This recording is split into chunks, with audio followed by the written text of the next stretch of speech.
Judge Elise Montgomery stands frozen at Atlanta International Airport's security checkpoint, blood seeping through her silk blouse, her phone displaying her husband's text. "Stay where you are. I'm coming with everything we've got." The TSA agent, who just moments ago called security on her backs, away in terror as military helicopters suddenly appear outside the terminal windows. Nobody realizes yet that this respected federal judge's shooting will expose decades of corruption within the Atlanta Police Department and shake the foundations of law enforcement nationwide. Before we dive into this shocking story, let me know where you're watching from in the comments below. Hit that like button and subscribe if you want to see how a single airport security incident uncovered a nationwide conspiracy of 2005 or com. Racial profiling.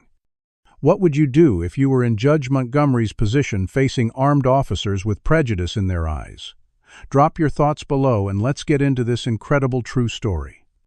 Judge Elise Montgomery's day began like any other Tuesday in her elegant brick home nestled in Atlanta's historic Buckhead neighborhood, the morning sunlight filtering through magnolia trees as she carefully selected her charcoal, gray suit, and signature pearl earrings for the Judicial Conference in Washington, D.C. At 41 years old, Elise had established herself as one of the most respected federal judges in the Southern District, known for her meticulous attention to detail and unwavering commitment to constitutional principles, regardless of political pressure.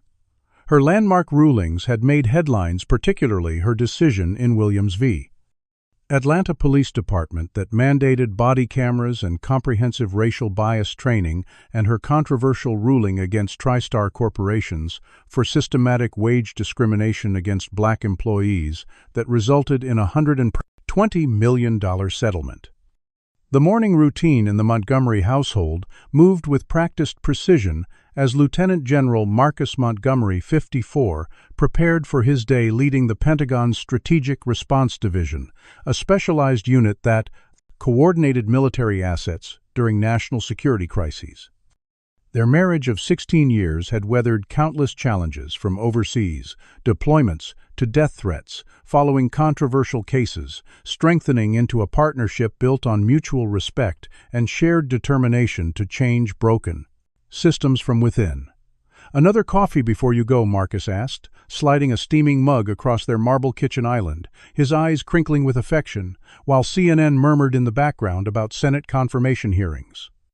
Elise smiled her thanks, noticing how the morning light caught the silver at his temples, a distinguished contrast against his dark skin. "I should be back Thursday night, unless the Judiciary Committee extends the session," she said, reviewing her itinerary. "How's the Pentagon situation?"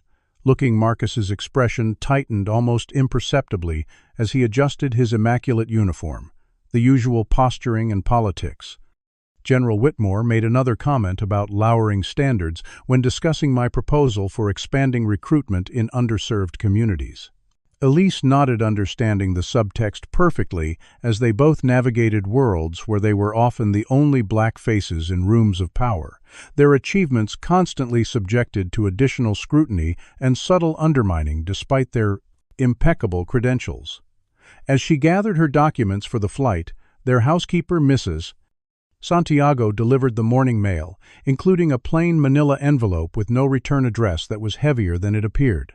Inside, Elise found partially redacted documents with highlighted sections about internal police communications and a handwritten note that read, "Judge Montgomery, they're targeting witnesses in the Rodriguez case. The corruption goes deeper than anyone knows." She frowned, suspecting this was another attempt to influence her upcoming ruling on a major police misconduct case involving allegations of evidence tampering and excessive force against Latino and black suspects. After 16 years on the bench, she'd received countless similar packages, especially before controversial rulings.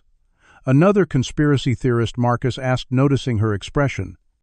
"Probably," she replied, tucking the envelope into her leather briefcase anyway, her judicial training making her reluctant to discard potential evidence, however dubious. "I'll have my clerk look into it when I get back." They shared a brief kiss goodbye, neither aware that security cameras mounted on a utility pole across from their driveway tracked her departure. transmitting footage to a nondescript office, where Officer Ryan Blackwell watched her sleek, silver Audi pull away, speaking quietly into his radio. "Target is en route. Airport team standby." The Atlanta International Airport terminal gleamed with early morning efficiency as travelers moved through security checkpoints, the usual symphony of announcements, rolling luggage, and muted conversations, creating a backdrop of normalcy that would shatter within the hour. Judge Montgomery approached the TSA pre-check, line her credentials and boarding pass, ready the routine so familiar she could almost navigate it in her sleep after years of traveling to judicial conferences and court proceedings across the plank. Country.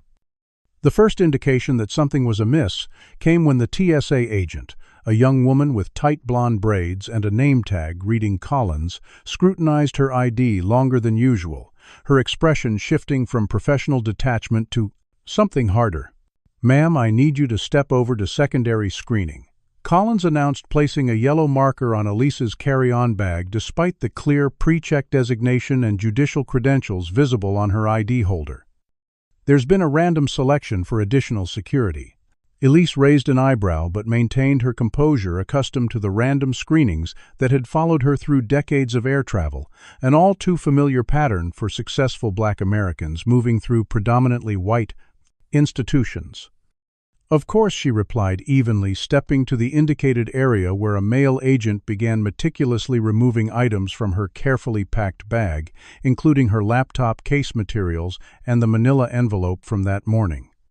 The atmosphere shifted perceptibly when two uniformed airport police officers approached their badges, identifying them as Officer Ryan Blackwell, a stocky white man with a military-style haircut and cold blue eyes, and his partner officer, Thomas Wagner, taller and leaner, with an expression of practiced neutrality.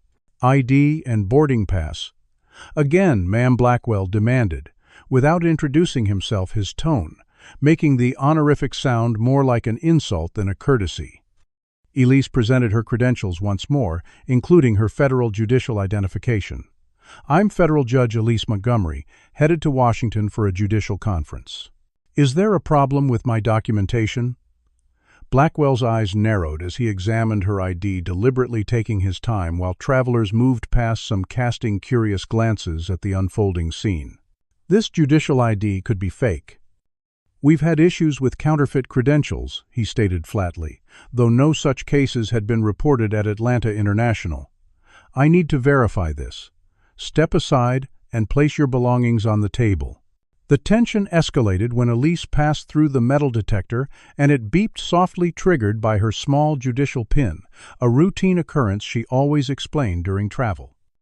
"I'm wearing my judicial pin, which contains metal," she explained calmly, pointing to the small gold emblem on her lapel. Officer Blackwell's hand moved to his holster, a motion so subtle most would miss it, but Elise's years in courtrooms had trained her to notice threatening body language.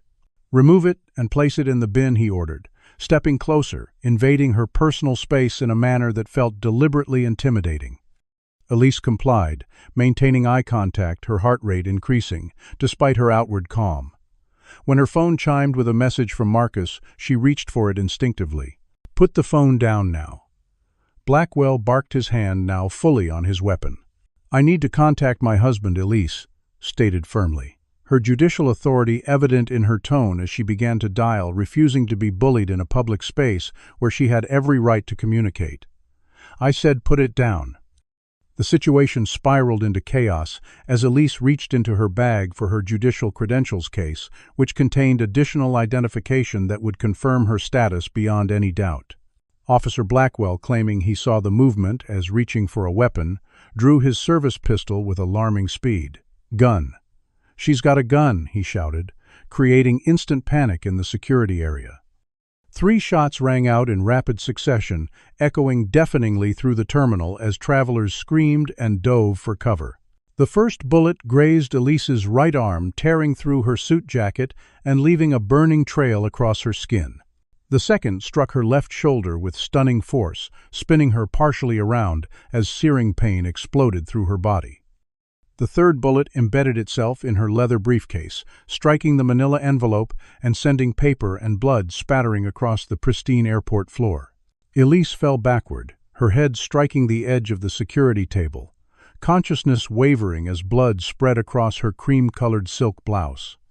Through shock-blurred vision, she saw Officer Blackwell approach his partner, looking distinctly uncomfortable, as Blackwell crouched down and deliberately placed a small tactical knife on the floor near her outstretched hand carefully, positioning it within security camera range. Suspect is down, attempted to attack officer with a concealed weapon. Blackwell announced into his radio, his voice calm and practiced as though reciting lines from a well-rehearsed script. Around them, dozens of travelers had their phones raised, recording the aftermath, despite Wagner's attempts to order them to stop. Blood pooled beneath Elise as she fought to remain conscious, her judicial training compelling her to mentally record every detail of what was happening. Her phone lay nearby, screen cracked from the fall, but still functioning, a text from Marcus visible, "Landing in 10 minutes, see you soon." Neither Blackwell nor any of the shocked bystanders realized that the airport's extensive security camera network had captured the entire incident in high definition, including the planting of the knife footage that would soon become the center of a national firestorm and expose a conspiracy reaching far beyond a single airport security checkpoint. 15 miles away at the Pentagon, Lieutenant General Marcus Montgomery sat in a glass-walled conference room discussing deployment strategies with Joint Chiefs representatives when his smartwatch vibrated with an urgent medical alert from A. Chiefs of LARD with A.T. Elise's paired device, the screen flashing red with her elevated heart rate and sudden drop in blood pressure, indicating a severe physiological stress event. Before he could process this information, his security officer, Lieutenant Diane Roberts, burst into the room without the usual protocols, her typically composed expression replaced with barely contained urgency. "Sir, there's been an incident at Atlanta International involving Judge Montgomery," she stated, sliding a tablet across the polished table displaying multiple social media videos, already going viral, the unmistakable sound of gunshots and screams providing a horrifying soundtrack to grainy footage of his wife bleeding on an airport floor, while a police officer stood over her with his weapon still drawn. Marcus felt the world narrow to a pinpoint training and decades of combat experience automatically engaging as his mind calculated response options with tactical precision. "Implement protocol safeguard." Immediately, he commanded, his voice deadly calm as he activated emergency measures designed to protect federal judiciary members under threat, a protocol he had helped develop following increased attacks on judges nationwide. "I want Alpha Team airborne in 5 minutes, secure that airport, and get me everything on those officers."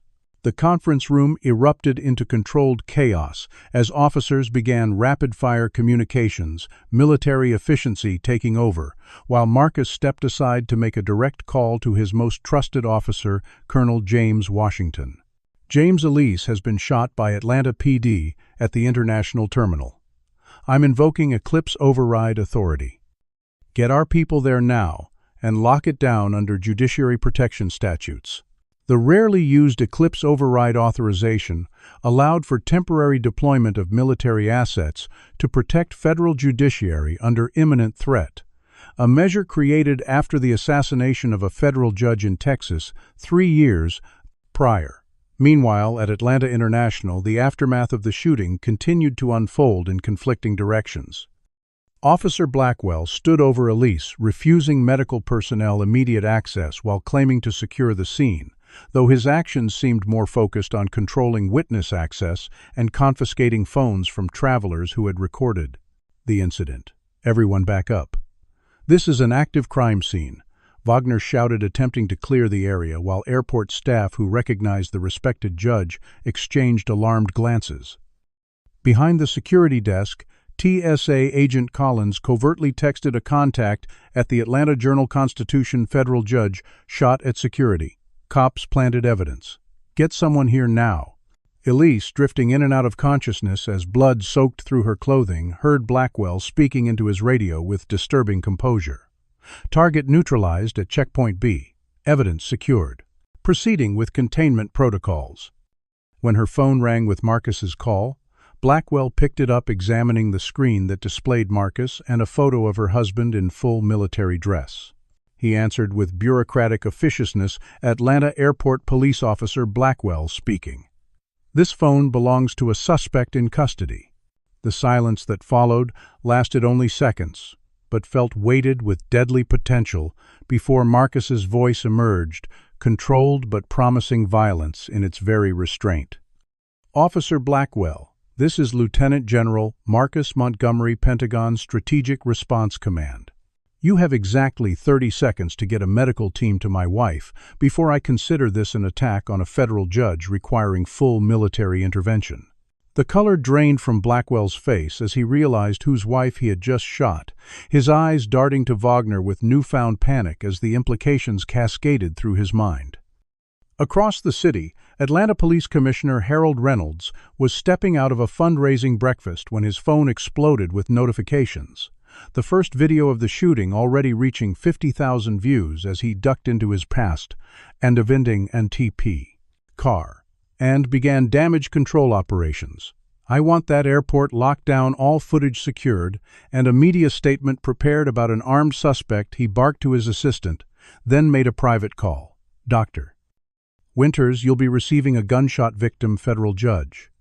I need your complete discretion and specific handling on this one. Use Protocol 7 documentation. Protocol 7 was the department's unofficial procedure for cases requiring careful evidence management to protect officers, a system that had successfully buried numerous misconduct incidents over Reynolds' 12-year tenure.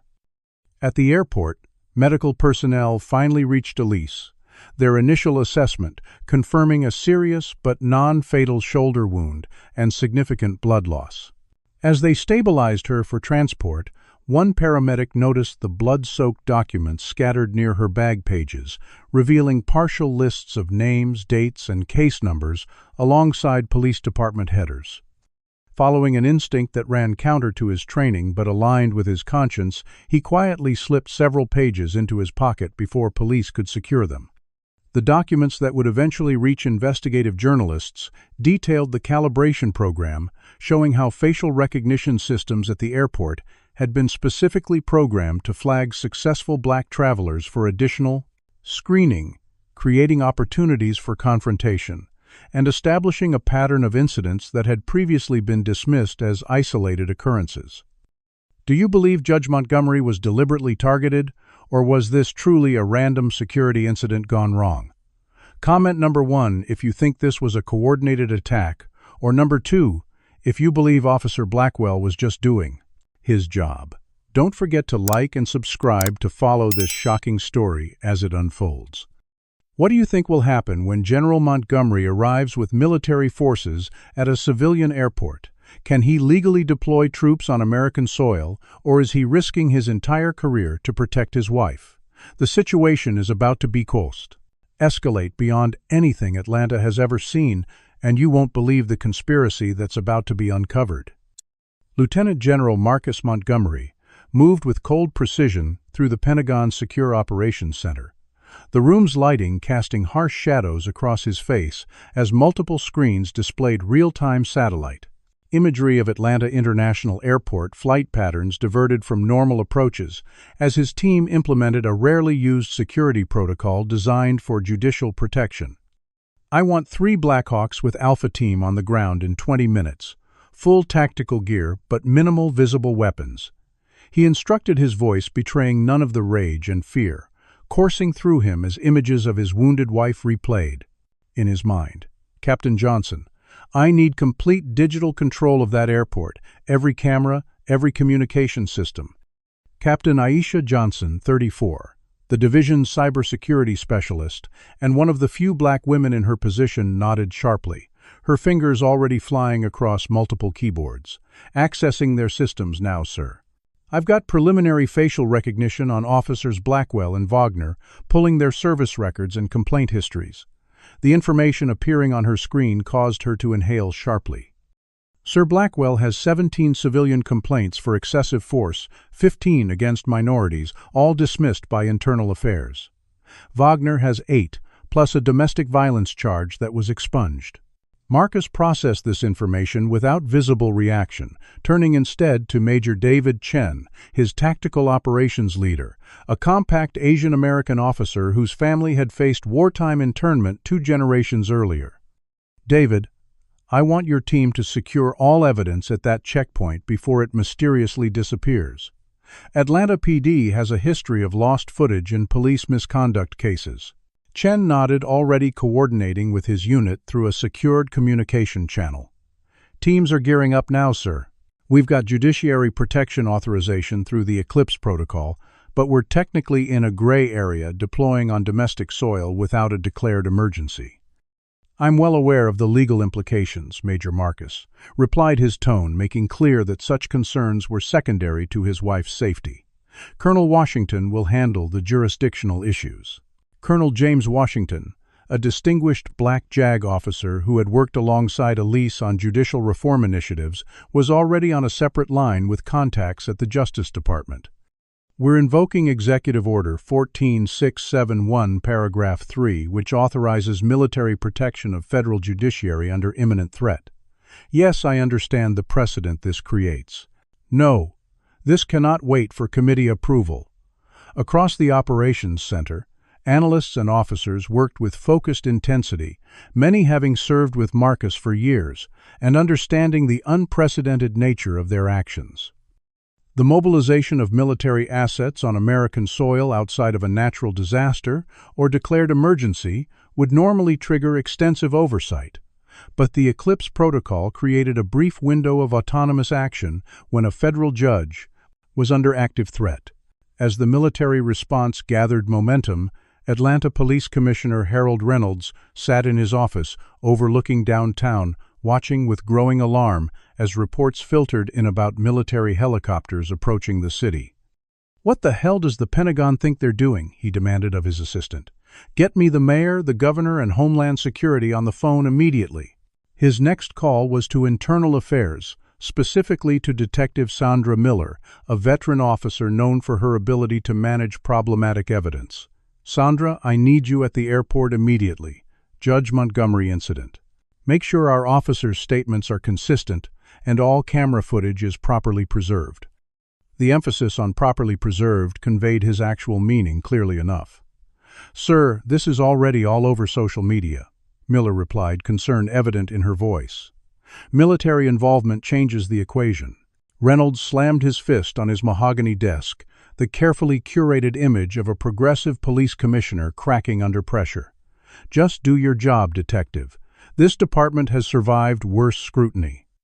Miller ended the call, her expression troubled as she glanced at a locked drawer in her desk containing a flash drive with years of documented evidence of departmental misconduct she had quietly compiled. Perhaps today was the day that evidence would finally serve its purpose.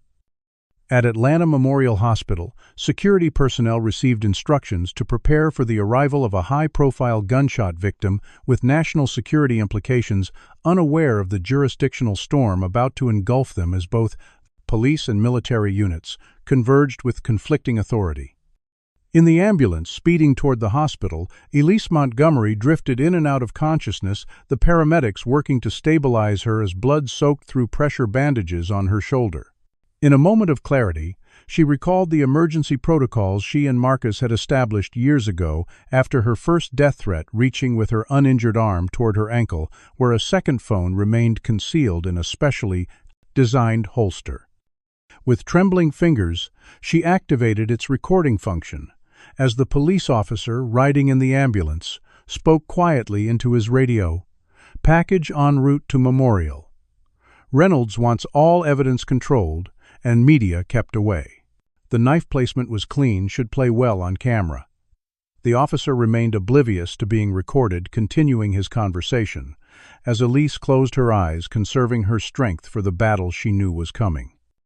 Across town, Dominic Wells, an investigative reporter who had previously covered judicial corruption, received an encrypted email containing a comprehensive file of racial profiling incidents at Atlanta International Airport over the past 5 years, sent automatically from Elise's secure account by a Deadman switch protocol triggered when her primary phone went offline unexpectedly.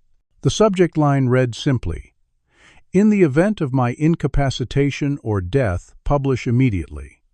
Wells stared at his screen in shock as he began reviewing the hundreds of documented cases, recognizing the magnitude of what had landed in his inbox. Meanwhile, the 3 military helicopters carrying Marcus's response team thundered over the Atlanta skyline, causing citizens to look up in confusion and alarm, many beginning to stream and share videos of what appeared to be a military operation in progress. In the lead helicopter, Marcus reviewed tactical approaches on a secure tablet, his mind simultaneously processing operational concerns and personal anguish. 2 minutes to landing, the pilot announced as the airport came into view, multiple police vehicles visible with flashing lights surrounding the international terminal. "Sir, we have confirmation that Judge Montgomery is en route to Atlanta Memorial." Hospital security cameras show police units already establishing positions at all entrances. Marcus nodded grimly. "Captain Johnson, ensure that hospital's security systems are under our control before we arrive." "Major Chen, I want a team redirected to secure the hospital perimeter." "Colonel Washington, make sure the medical staff understands they answer to federal authority in this situation, not local police." As the helicopters began their descent toward the airport's private aviation area, Marcus received a direct call from the White House Deputy Chief of Staff. "General Montgomery, the President, is extremely concerned about reports of unauthorized military deployment in Atlanta. I need to remind you that the Posse Comitatus Act strictly limits military involvement in civilian law enforcement." Marcus's response was measured but unyielding. "Please inform the President that I'm acting under Executive Order 14671 to protect a federal judge who has been shot by police under suspicious circumstances. I'll provide a full briefing once Judge Montgomery is secured." As he ended the call, the helicopter touched down on the tarmac, and Marcus Montgomery stepped onto Atlanta soil, his expression set in stone as he prepared to confront the police department that had shot his wife and the system of discrimination that had enabled it, unaware that this incident would soon expose a nationwide network of judicial intimidation and become a turning point in American civil rights enforcement. The afternoon sun cast long shadows across Atlanta Memorial Hospital as military helicopters circled overhead, their presence creating an unprecedented scene that drew crowds of onlookers and a growing media encampment outside the perimeter, now secured by Marcus's tactical team. Inside the hospital's east wing transformed into a military-secured zone. Dr. Lydia Chen, the chief trauma surgeon, completed her assessment of Judge Montgomery's injuries, her expression grim as she briefed Marcus in the corridor outside the treatment room. "The shoulder wound is severe, but not life-threatening. The bullet followed an unusual trajectory, fragmenting upon impact. I've removed the primary fragments, but I'm concerned about the ballistic pattern," she explained, handing him a tablet displaying the unusual imaging. "In 20 years of treating gunshot wounds, I've never seen standard police ammunition behave this way." Marcus studied the images, his military experience immediately recognizing the implications. "This isn't standard-issue police ammunition. These are specialized fragmenting rounds designed to cause maximum tissue damage while appearing conventional on initial examination." Colonel Washington, standing nearby with a satellite phone against his ear, looked up sharply. "Sir, our ballistics team just confirmed the same conclusion from the bullet fragments recovered at the airport. They match an experimental ammunition type that was rejected by military adoption due to excessive tissue damage profiles, but 3,000 rounds were reported missing from a military contractor facility last year." The revelation hung in the air between them, the implications too disturbing to immediately verbalize when the hospital security system alerted them to a new arrival. Detective Sandra Miller approached the military checkpoint at the hospital entrance, flanked by 4 uniformed officers and displaying her credentials with an air of absolute authority.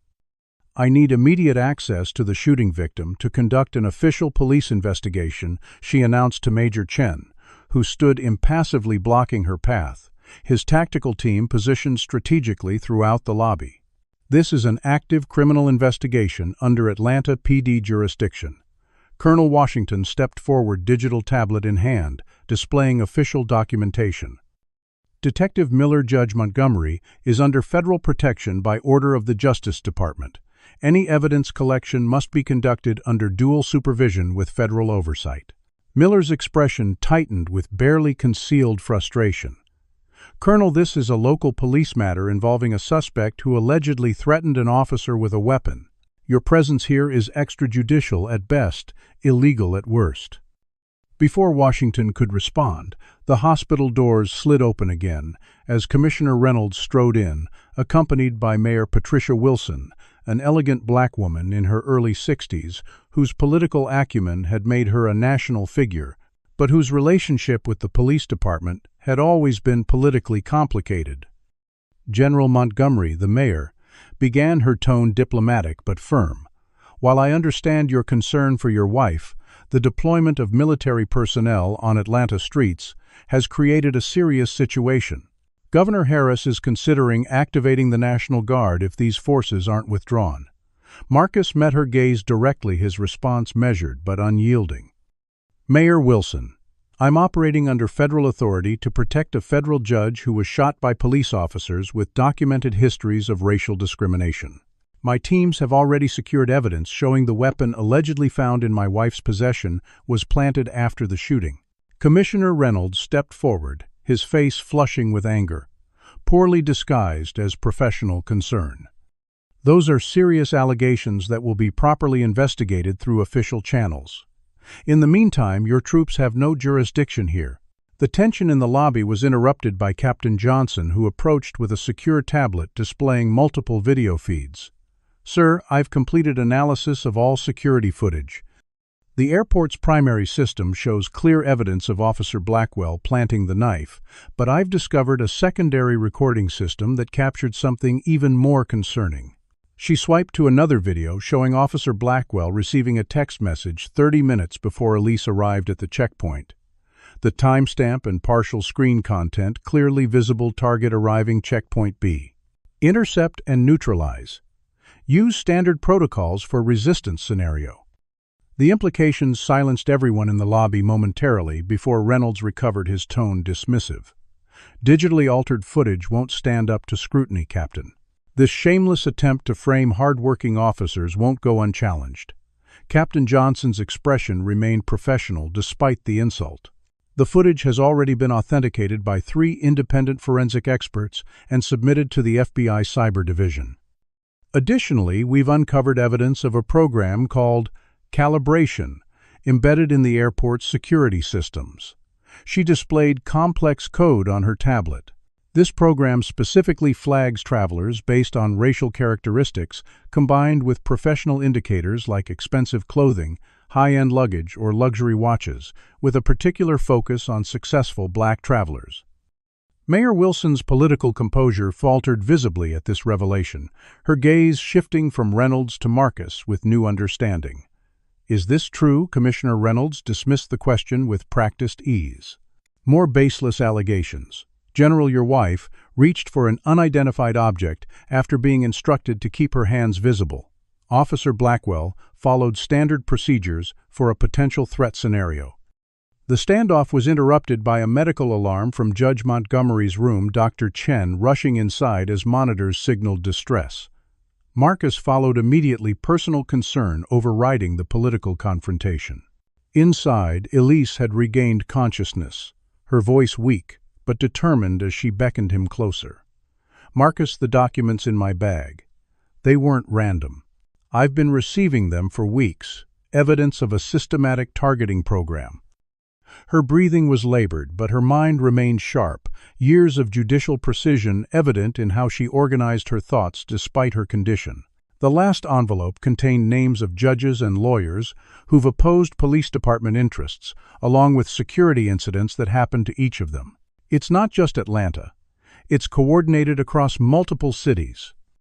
Outside in the hospital corridor, public opinion was dividing sharply along predictable lines as news coverage spread nationally. Conservative outlets questioned the legality of military deployment on American soil, framing it as potential martial law, while progressive sources highlighted the documented history of racial profiling by officers Blackwell and Wagner. Social media exploded with hashtags like #JudgeDown and #MilitaryResponse, trending simultaneously. Cell phone videos of the airport shooting playing on continuous loops across platforms worldwide. Inside the secure perimeter of the hospital, Marcus's team continued gathering and analyzing evidence with military efficiency, compiling a case that grew more disturbing by the hour. Captain Johnson, working from a makeshift command center in a repurposed conference room, made a breakthrough that changed the entire investigation.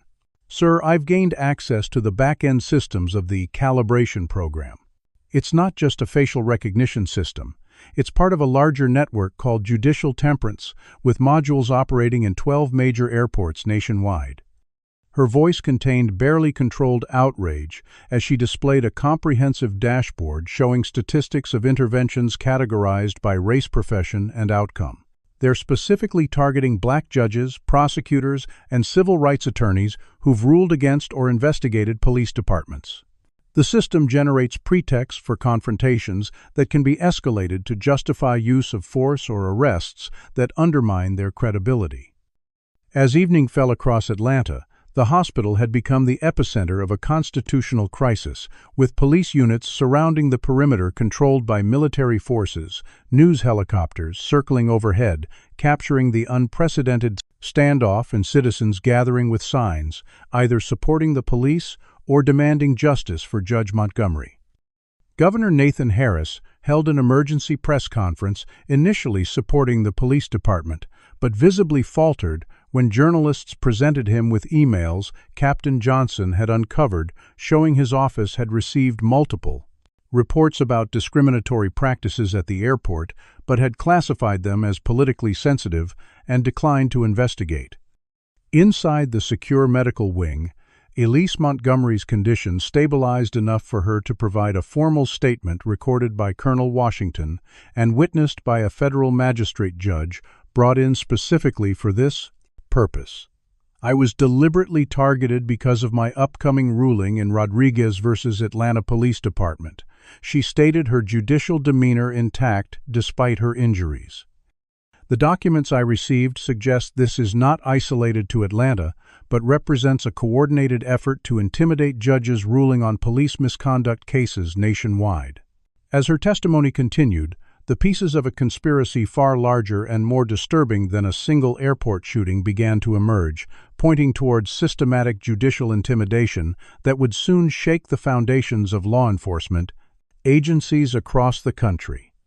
As morning light filtered through the hospital blinds, Judge Elise Montgomery sat propped against pillows, her injured shoulder heavily bandaged, but her mind razor-sharp as she led federal investigators through the evidence she had been anonymously receiving for months.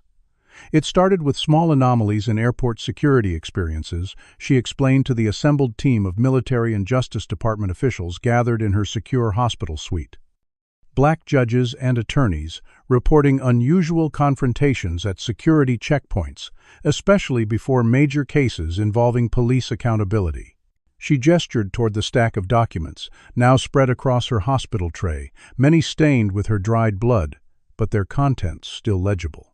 "The pattern became clear when I started tracking these incidents nationwide. Whenever a judge was hearing a significant case involving police misconduct, they experienced heightened security scrutiny, often escalating to detainment or missed flights that interfered with court appearances." Captain Johnson picked up the narrative, her laptop displaying analytical breakdowns of the evidence. "Judge Montgomery's suspicions are confirmed by the data we've recovered. The Calibration facial recognition system at Atlanta International was specifically programmed to flag individuals from a watch list of legal professionals who had ruled against police interests."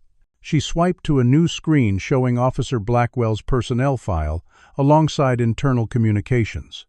Officer Blackwell wasn't randomly assigned to airport security. He was specifically placed there after facial recognition identified Judge Montgomery's booking. His assignment came directly from a unit within Atlanta PD called the Guardians. Colonel Washington leaned forward, examining the communication logs. "The Guardians, I've never heard of this unit in any official capacity." Marcus's expression darkened as he reviewed the evidence. Because it doesn't officially exist. Captain, what else have you found about this unit?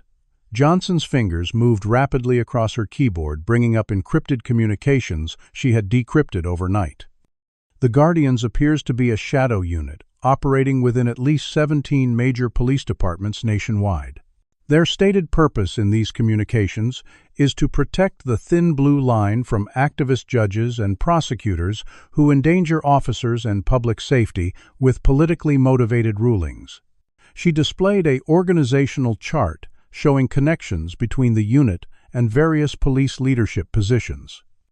They operate through selective enforcement evidence, manipulation, and intimidation tactics, all designed to appear as standard procedures or isolated incidents when viewed individually.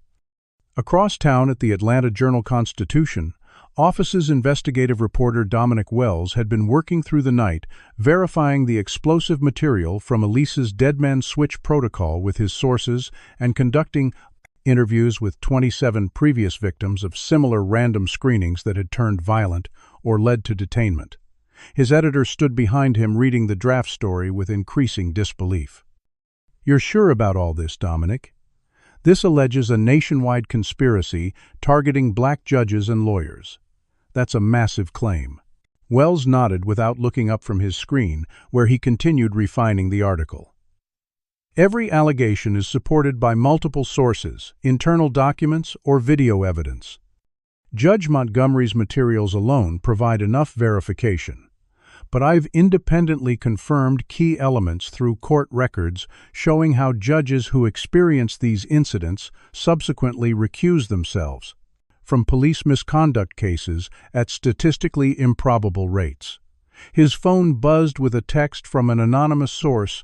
Check Governor Harris's emails from March 3rd regarding airport security protocols. Password in usual place. Wells smiled grimly, recognizing the message pattern from a trusted whistleblower within the state government. Within an hour, he had accessed emails showing Governor Harris had been explicitly informed about discriminatory practices at the airport, but had directed his staff to handle this administratively without creating media opportunities for rout accusations of systemic racism in our state institutions. The political tremors intensified when Captain Johnson, working with military precision, hacked into Commissioner Reynolds' supposedly secure email server, discovering direct communications with a network of police officials in major cities discussing the management of problematic judges. "This changes the entire landscape," Marcus stated, as he reviewed the evidence with federal prosecutors who had arrived under the authority of a rarely invoked statute, allowing direct Justice Department intervention in cases of civil rights violations by law enforcement. This isn't just about Elise or Atlanta PD. This is a coordinated national effort to undermine judicial independence through intimidation and selective enforcement. At the federal courthouse downtown, the case had been assigned to Judge William Parker, a 60-year-old white jurist with a reputation for strict constitutional interpretation and political conservatism. Most observers expected him to side with police interests, as he had often done throughout his career. However, as Parker reviewed the preliminary evidence in his chambers, his hands began to tremble not from age, but from suppressed rage. Among the names on the list of legal professionals who had experienced security incidents was his son William Parker, Jr., a civil rights attorney who had been detained and searched at Denver International Airport the previous year before a major police brutality case, an incident the younger Parker had dismissed as bad luck rather than reporting it to authorities. The judge picked up his phone, called his son, and after a brief emotional conversation returned to the bench with a hardened resolve that surprised observers on both sides. Meanwhile, Marcus executed his most strategically devastating move, yet releasing body camera footage from Officer Blackwell that the department had claimed was malfunctioning during the incident. The footage recovered by Captain Johnson's cybersecurity team from cloud backups the department didn't realize existed showed Blackwell discussing Judge Montgomery before she arrived. "She's the one causing all the trouble with the Rodriguez case," his voice clearly stated on the recording. "Make sure she understands there are consequences for attacking the department." The footage continued through the shooting, capturing Blackwell's calm placement of the knife near Elise's unconscious form, and his statement to his partner's standard protocol, just like we practiced. Self-defense is always justified when the subject is reaching for something. The public reaction was immediate and overwhelming, with protests erupting across Atlanta as citizens surrounded the police headquarters demanding accountability. News networks ran continuous coverage. Constitutional experts debated the unprecedented military intervention, and social media amplified both the evidence and the outrage. Commissioner Reynolds attempted damage control through a hastily arranged press conference, his usual confident demeanor notably absent as he read from prepared remarks. These allegations represent a misunderstanding of standard security protocols designed to protect all travelers. The edited video being circulated does not show the complete context of the incident. His claims rang hollow as multiple networks displayed the unedited footage in split screen alongside his denials.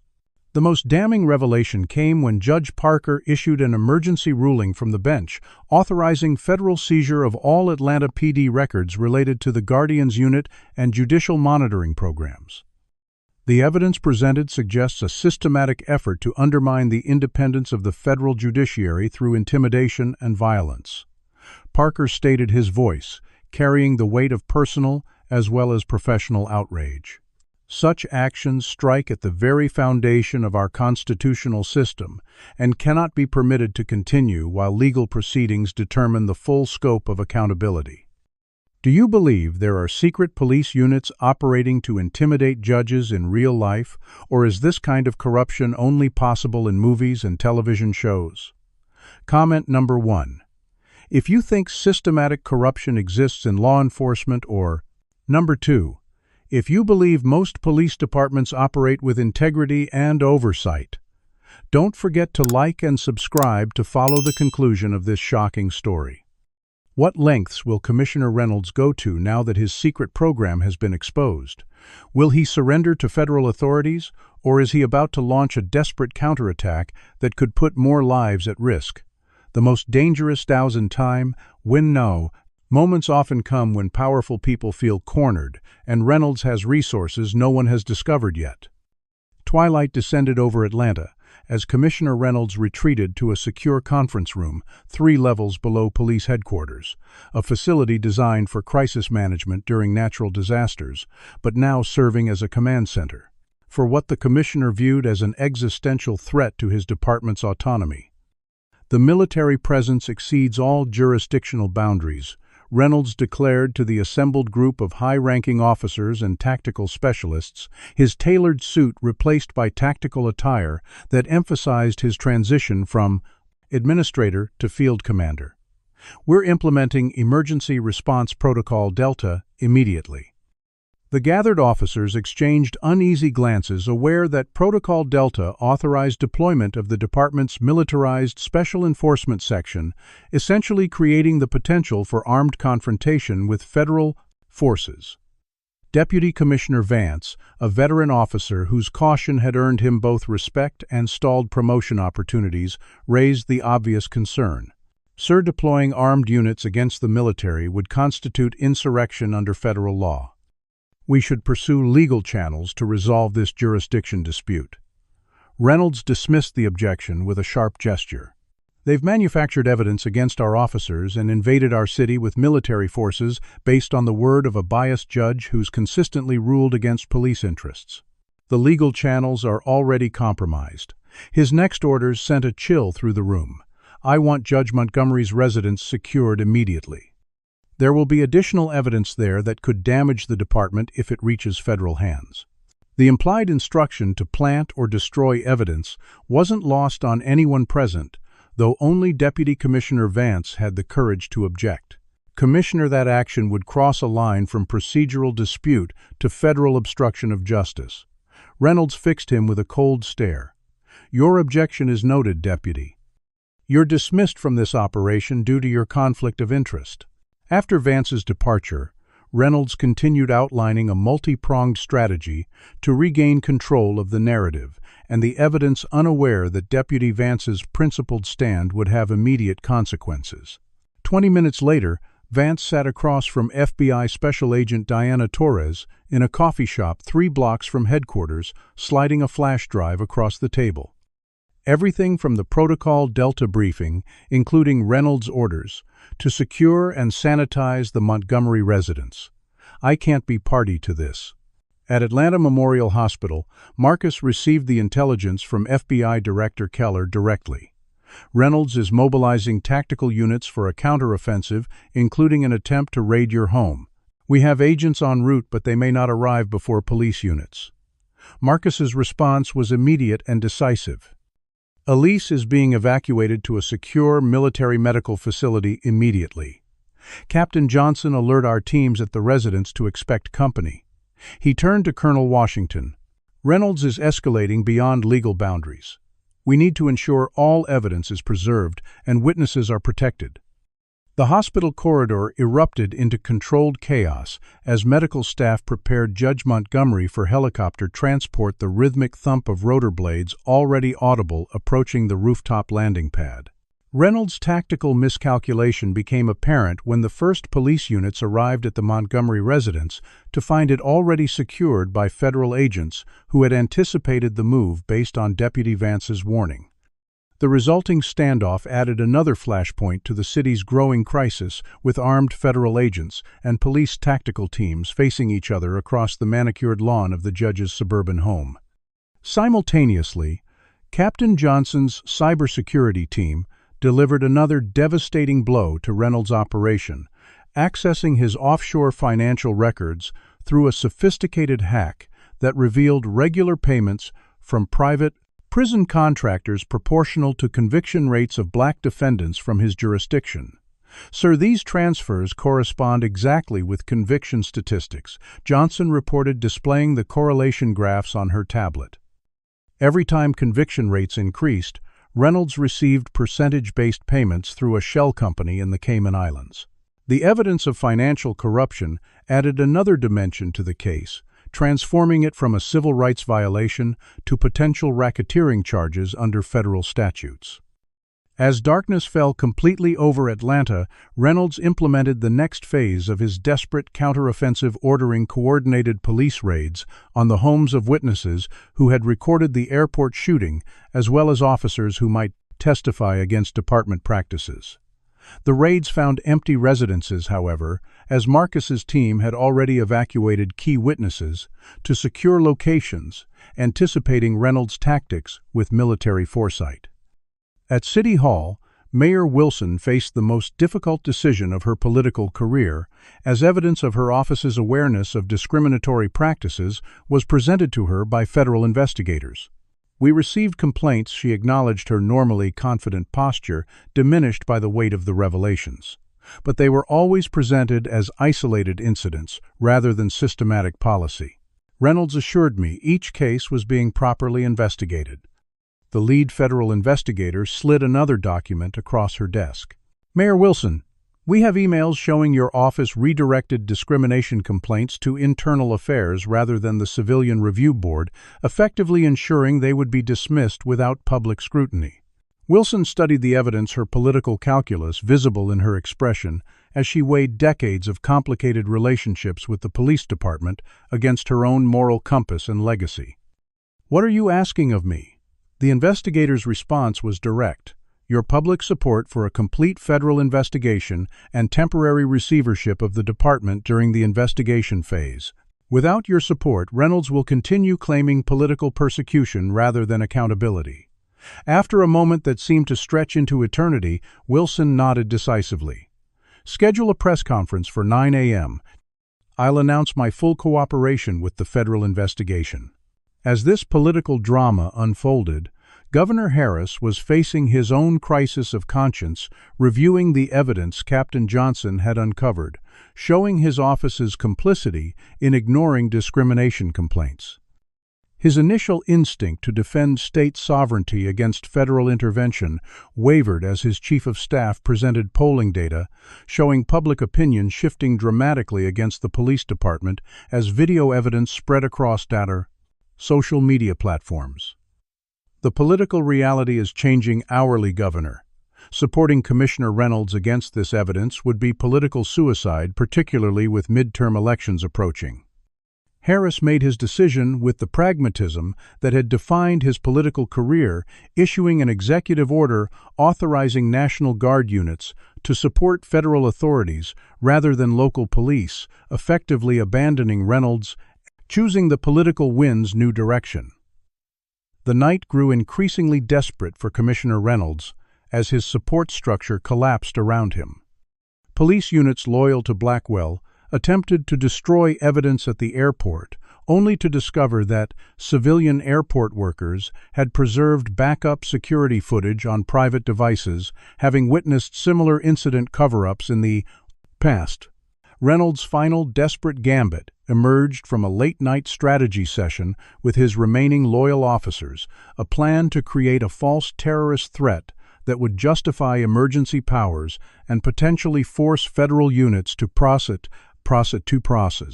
coordinate with local police. "We have the training materials and equipment in the Special Operations lockup," he instructed his tactical commander. "Make it convincing enough to trigger federal terrorism protocols, but controlled enough to avoid actual casualties." This conversation, like all others in the command center, was captured by surveillance equipment Captain Johnson had remotely activated hours earlier, the evidence transmitted in real time to Marcus's Operations Center and FBI headquarters.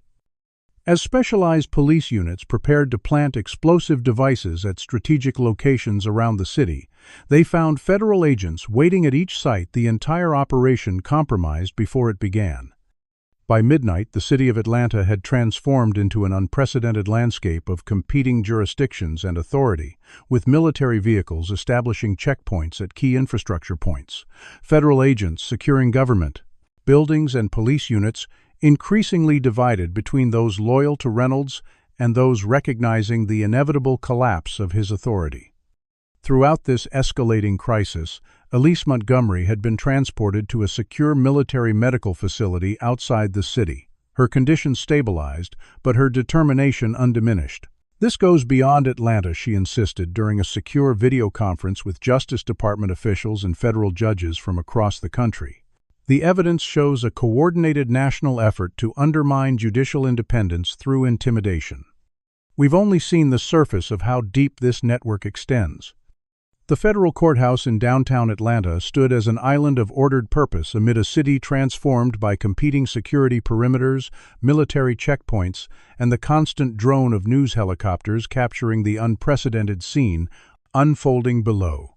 Inside the building's imposing marble walls, Courtroom 3 had been converted into a secure hearing facility, additional security measures implemented overnight as tensions throughout the city reached breaking point. Judge William Parker entered precisely at 9 a.m., his customary judicial demeanor masking the personal stake he had discovered in the proceedings. "This court is now in session," he announced, surveying the extraordinary assembly before him.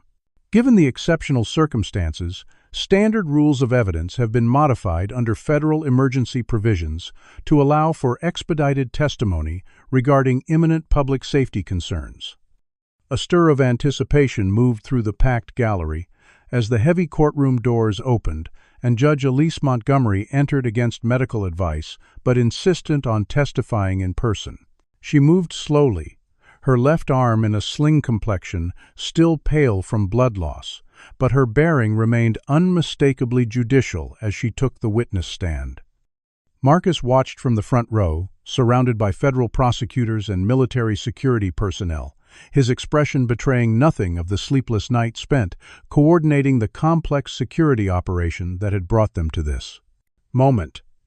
Commissioner Reynolds sat at the defense table, now represented by attorneys from the police union, his authority effectively suspended by Mayor Wilson's emergency declaration that morning, placing the department under federal oversight, pending investigation. Judge Montgomery began the lead federal prosecutor. "Please describe for the court the events leading to your shooting at Atlanta International Airport and any relevant context that may explain those events." Elise's voice remained strong despite her physical condition, years of courtroom experience evident in her measured testimony. For approximately 6 months, I had been receiving anonymous documentation regarding a pattern of harassment and intimidation targeting judges and attorneys involved in police misconduct cases. Initially, I was skeptical, viewing it as potential attempt to influence my judicial decision-making in pending cases. She detailed how her perspective changed as evidence accumulated, particularly after speaking confidentially with colleagues who reported similar experiences. What became clear was a systematic effort to create confrontations with legal professionals who challenged police practices, particularly at security checkpoints, where officers have significant discretionary authority and encounters could be framed as security concerns rather than targeted harassment. The most damning evidence came when Elise presented audio recordings she had secretly made during judicial conferences, where police officials, including Commissioner Reynolds, discussed strategies for managing judicial oversight through what they termed educational encounters that would help judges understand the real-world consequences of their anti-police rulings. Outside the courthouse, the city held its breath as live coverage of the testimony spread across news networks and streaming platforms, citizen journalists documenting the unprecedented military presence throughout downtown Atlanta, and social media amplifying every development in real time. Captain Johnson, monitoring digital communications from a secure command center, detected coordinated social media campaigns attempting to undermine Elise's credibility with false claims about her judicial record and personal life.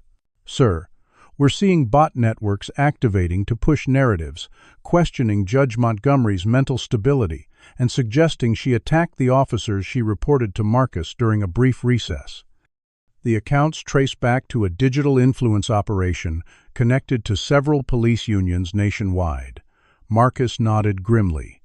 Counter with facts only, no engagement with the narratives themselves. Release the complete audio recordings from the judicial conferences with transcripts verified by independent analysts. As the hearing proceeded, Captain Johnson's team systematically published evidence of the nationwide Guardians network, including training materials, communication logs, and financial records, showing how the program had been funded through a complex web of police foundation, donations, and private security contracts.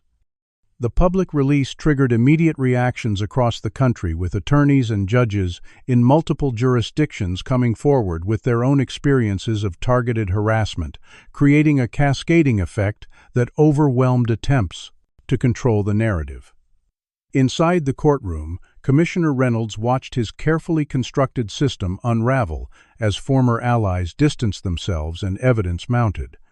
When called to testify, he attempted to frame the airport incident as a legitimate security response to perceived threats, but his credibility collapsed when Judge Parker personally introduced evidence that Reynolds had authorized similar targeting of the judge's son. "Commissioner, this court has obtained text messages between you and Officer Blackwell, specifically naming my son as a problem attorney to be educated during his travels through Denver International. Would you like to revise your testimony about the random nature of these security incidents?" Reynolds' face drained of color as he realized the personal connection that explained Parker's unexpected hostility to police arguments, a miscalculation that had cost him a presumed ally on the bench. Across town, Officer Blackwell had been taken into federal custody during a pre-dawn operation, his initial bravado crumbling as the evidence against him mounted. Rather than accepting responsibility, he threatened to expose everyone involved unless granted immunity. "You think I created this system?" he demanded during interrogation. "I'm just following established protocols that go all the way to the federal level. There are agencies and officials who approved these programs years ago." His desperate attempts to leverage knowledge for leniency only expanded the investigation's scope, with federal prosecutors adding conspiracy and civil rights violation charges to the attempted murder counts already filed. As afternoon shadows lengthened across the courthouse steps, Reynolds made one final desperate attempt to regain control, authorizing a specialized tactical unit to create a false security emergency that would allow him to invoke emergency powers and potentially disrupt the proceedings. Implementation of Protocol Omega authorized, he texted from the courtroom to his remaining loyal commanders. Security package deployment at courthouse perimeter immediate. The message, like all electronic communications within the courthouse, was instantly flagged by Captain Johnson's surveillance systems. "Sir Reynolds has just ordered a false flag operation at the courthouse," she alerted Marcus, displaying the intercepted message alongside tactical police communications, showing units moving explosive devices disguised as maintenance equipment toward the building.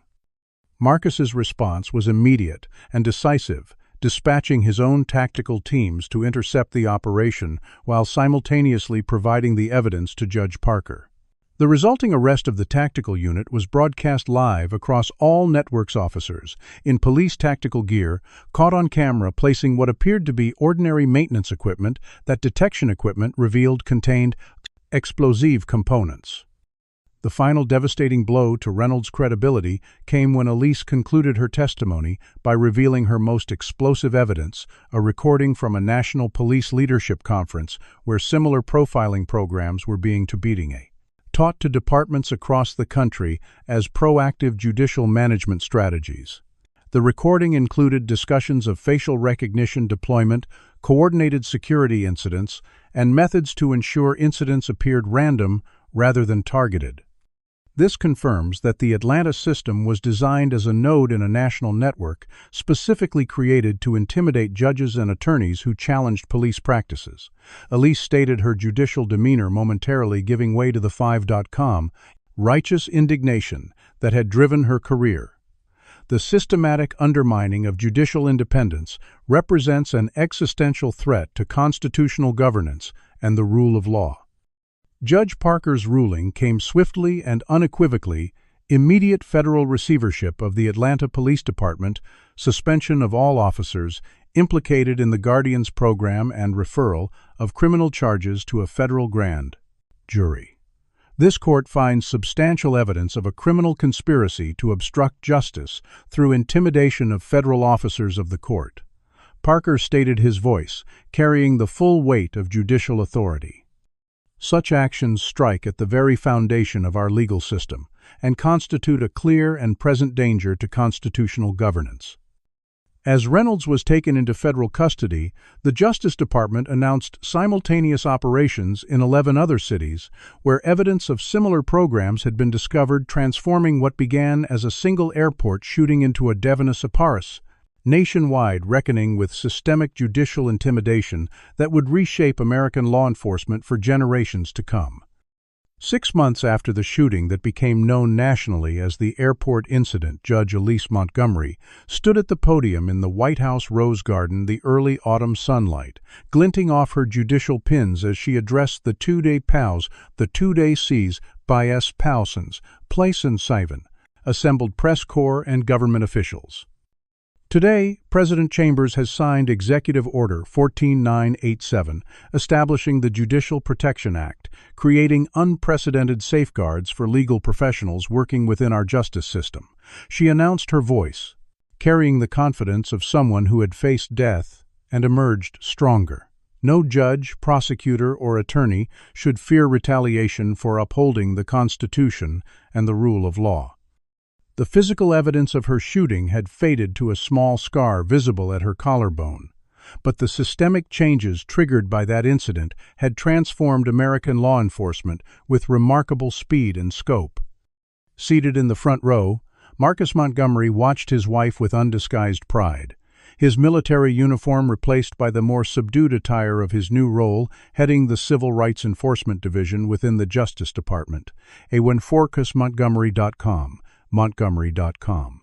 Position created specifically to implement the recommendations of the Presidential Commission Elise had chaired following her recovery. The investigation sparked by the airport shooting had expanded far beyond Atlanta, revealing similar judicial management programs operating in 12 major cities, all now dismantled under federal supervision. Officer Ryan Blackwell and Commissioner Harold Reynolds faced multiple federal charges, their trials scheduled for the following month, with expectations of lengthy prison sentences given the overwhelming evidence against them. More significantly, dozens of victims of police discrimination had received justice through a special tribunal established to review cases potentially influenced by the Guardians program, resulting in overturned convictions, expunged records, and substantial compensation for lives derailed by discriminatory enforcement.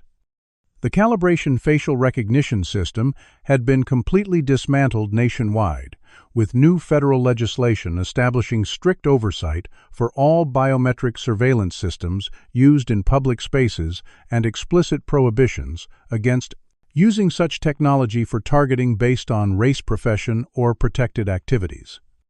Judge William Parker, whose courage in presiding over the case despite threats had earned bipartisan respect, had received a Supreme Court nomination, his confirmation hearings scheduled to begin the following week, with strong support from AEDIS, both political parties.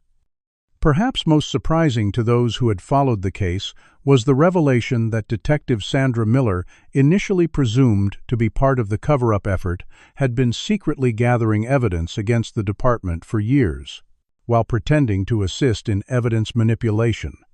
Her extensive documentation had proven crucial to successful prosecutions and systematic reforms. "I joined internal affairs, believing I could change things from within," she explained, during congressional testimony that had riveted the nation. "When I realized the depth of corruption, I began documenting everything, waiting for an opportunity when the evidence would actually matter rather than disappear into administrative black holes." The most profound changes had occurred within Atlanta itself, where the police department operated under a pioneering community oversight board, with actual enforcement powers, serving as a national model for reimagined policing. Officer recruitment training and promotion criteria had been completely restructured to emphasize de-escalation skills, community engagement, and constitutional protections rather than warrior mentality and arrest statistics.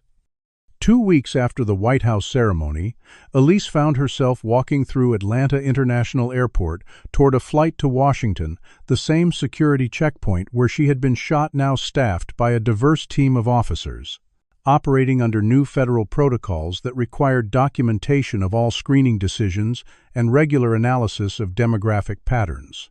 As she placed her items in the security bin, the supervising officer recognized her immediately. "Good afternoon, Judge Montgomery. Thank you for your service to our justice system," he said, with genuine respect, no trace of the hostility she had faced 6 months earlier. Elise nodded acknowledgement, noting how something as simple as passing through airport security without fear represented a profound victory for constitutional principles. Boarding her flight, Elise's phone buzzed with breaking news. Similar military responses had occurred in 3 other cities, where judges were threatened by police, revealing that Marcus's response wasn't an isolated incident, but the beginning of a coordinated pushback against systemic injustice. The notification reminded her of how much had changed and how much work remained.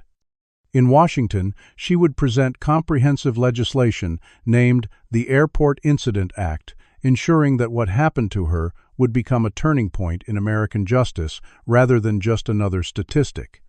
As the plane lifted off over Atlanta, she reflected on the extraordinary chain of events triggered by that moment of violence, how a single act of discrimination had exposed nationwide patterns of judicial intimidation and ultimately strengthened the very system it had attempted to undermine.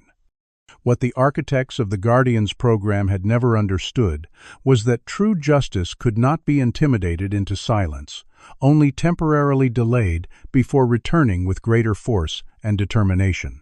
Do you think it's possible for a single incident to create nationwide change like we saw in this story? Has an experience with discrimination ever motivated you to fight for systemic change? Comment below with your thoughts and experiences. If this story about fighting against racial discrimination and judicial intimidation moved you, please hit the like button and subscribe to our channel for more powerful stories that shine light on important social justice issues.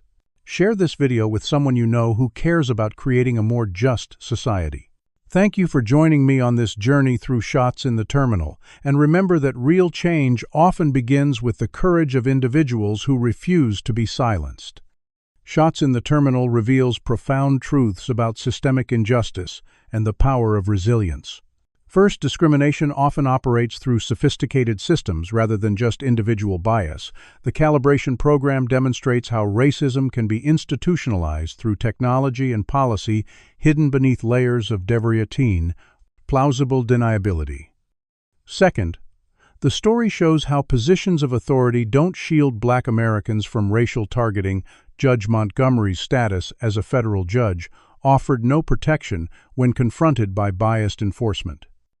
The narrative also highlights the critical importance of evidence preservation and documentation in fighting injustice. Without Captain Johnson's cybersecurity expertise and Judge Montgomery's recordings, the conspiracy might have remained hidden. This reminds us that modern civil rights battles often require technological literacy alongside moral courage. Perhaps most importantly, the story demonstrates how systems designed to intimidate can ultimately strengthen the very principles they attack.